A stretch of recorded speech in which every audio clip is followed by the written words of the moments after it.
Bismillahirrahmanirrahim. Assalamualaikum warahmatullahi wabarakatuh. Saya Dr. Andes Syarif Saleh, Kepala SMP Negeri 2 Mundu yang terletak di Desa Pamengkang, Kecamatan Mundu, Kabupaten Cirebon. Saat ini saya akan menjelaskan rencana dan mempresentasikan rencana aksi pembelajaran penilaian dan absensi berbasis digital. Lanjut. Dalam mempresentasikan analisis SWOT, dalam penjelasan ini aksi saya melalui analisis SWOT, di mana saya harus mengetahui kekuatan, kelemahan, peluang, dan ancaman. Yang pertama dari kekuatan, SMP 2 Mundu sebagian besar siswanya memiliki akses ke gawai yang diberikan oleh orang tuanya, memiliki Chromebook yang bisa dipakai untuk pembelajaran digital, memiliki guru penggerak, guru pengajar praktik, dan guru-guru muda yang mengerti teknologi dan pembelajaran digital yang bisa dijadikan penggerak utama. Dari kelemahan, kita tidak memiliki laboratorium komputer atau ruang multimedia, juga akses WiFi yang masih terbatas, gangguan digital bagi siswa yang mungkin terganggu dengan bermain game, atau juga pelatihan guru-guru akan membutuhkan pelatihan yang cukup ke digitalnya. Kalau dari segi peluang, pembelajaran digital dapat digunakan untuk melengkapi pembelajaran yang tadinya berbasis tradisional, akan diciptakan menjadi pengalaman belajar yang menurut bermakna. Dan pengembangan profesional guru melalui PMM platform daring seperti PMM dapat menawarkan kesempatan pengembangan profesional guru dalam mengintegrasikan teknologi dalam kurikulum. Dan ancamannya dari analisis SWOT ini, ancamannya adalah penolakan guru yang keluar dari zona nyaman dan asik. Kemudian kita diharuskan melalui digital ini untuk memerlukan dukungan tambahan penerapan pembelajaran digital. Kemudian ancaman lainnya adalah perubahan teknologi yang terlalu cepat. Mengikuti tren teknologi pendidikan dapat menjadi sebuah tantangan. Tantangan yang terakhir, akses yang tidak setara terhadap teknologi dapat memperburuk kesenjangan pendidikan. Lanjut.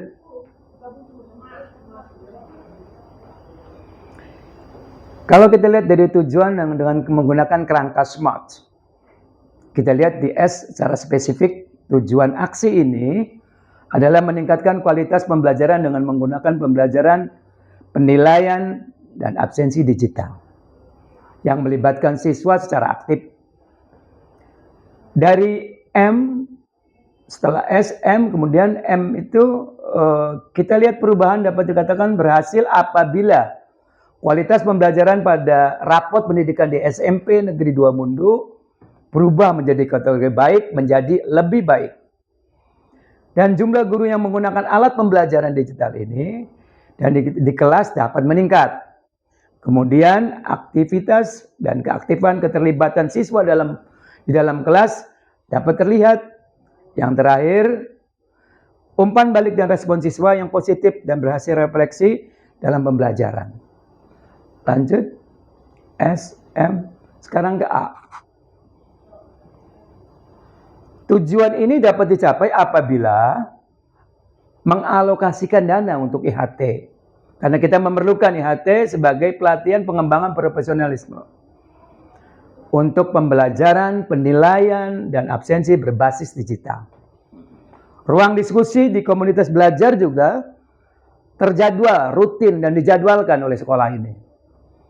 Kemudian relevansinya adalah nanti ada pemilih media pembelajaran, penilaian, absensi berbasis digital ini harus sesuai dengan karakteristik siswa, kebutuhan siswa, lingkungan belajar siswa, visi, misi sekolah, dan kurikulum. Batas waktu, tembonya adalah pelaksanaan pelatihan pengembangan profesional atau IHT ditargetkan dapat terlaksana di bulan Agustus 2024. Menetapkan target setidaknya 70% guru menggunakan media pembelajaran. di satu tahun ini. Dan terakhir di batas waktu ini peningkatan kualitas pembelajaran ditargetkan dapat terlaksana atau tercapai dalam 1 tahun.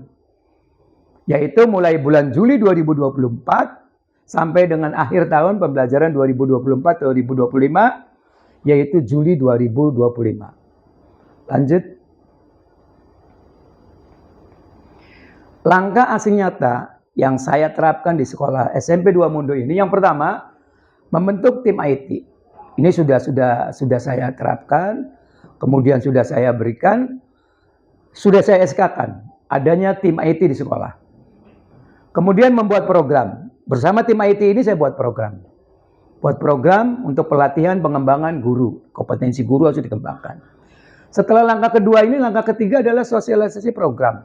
Melalui briefing, rapat, kemudian kita tentukan waktunya bertemu dengan para tim dan guru-guru untuk sosialisasi program. Dilanjutkan dengan pelaksanaan pelatihan. Langsung memilih waktu yang tepat, tidak mengganggu pembelajaran rutin, kita melaksanakan pelaksanaan pelatihan. Selanjutnya, setelah pelaksanaan pelatihan, otomatis saya akan memberikan observasi praktek pembelajaran digital. Disinilah kita amati, kita teliti, dan dimonitoring. Kemudian masuk ke ranah refleksi, penilaian, observasi, praktek pembelajaran digital yang tadi sudah diterapkan. Nah, setelah semua kegiatan dilaksanakan, kita harus ada tindak lanjut. Tindak lanjut ini, apa yang harus kita lakukan? Praktek pembelajaran ini, apa yang langkah-langkah yang kita seterusnya? Ini penting tindak lanjut ini. Dan diakhiri adalah evaluasi. Mengevaluasi penerapan digital pembelajaran di kelas. Lanjut. Semua aksi nyata ini harus ada sumber dayanya. Nah, di poin sumber daya ini, yang pertama adalah sumber daya finansial. Ini penting, yang paling utama, maka diletakkan di nomor 1, yaitu anggaran dana BOS. Insya Allah kita sudah menganggarkan dana ini. Yang kedua, sumber daya manusia. SMP 2 Mundo memiliki guru dan tenaga kependidikan berjumlah 43 orang. Yang diantaranya 1 orang kepala sekolah, 25 guru ASN, 9 GTT, 1 ASN tenaga pendidikan, dan 8 PTT tenaga kependidikan. Jumlah tenaga kependidikan yang berusia 20-45 tahun sebanyak 30 orang. Yang dimana 1 orang diantaranya adalah guru penggerak dan 1 orang adalah pengajar praktik. Yang ketiga, fasilitas. Kita sudah memiliki Chromebook. Alhamdulillah kita sudah dapat kiriman Chromebook dari pemerintah. Wifi yang bisa cukup memadai. Beberapa unit komputer yang sudah disiapkan di sekolah ini. Proyektor, kemudian infokus yang sudah mencukupi. Kemudian di akhir sumber daya ini kita perlu ada komunitas. Komunitas belajar di SMP 2 Mundo sudah terbentuk melalui KPPD Kecamatan Mundo Kabupaten Cirebon.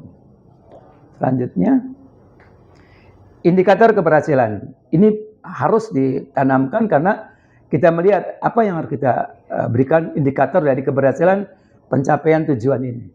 Yang pertama, adanya peningkatan kualitas pembelajaran ditargetkan dapat tercapai dalam 1 tahun 2024-2025 yang dibuat yaitu pada bulan Juli 2024 sampai dengan akhir tahun pembelajaran 2024-2025 yaitu Juli 2025. Umpan balik dan respon siswa sangat positif. Kemudian ada 80% guru terbiasa menggunakan digitalisasi pembelajaran. Lanjut. Cukup. Oke, itulah rencana aksi nyata saya yang insya Allah dengan aksi nyata ini dapat memberikan peningkatan pembelajaran di SMP 2 Mundo, terutama pada sistem pembelajaran, absensi siswa yang menggunakan digital. Terima kasih. Assalamualaikum warahmatullahi wabarakatuh.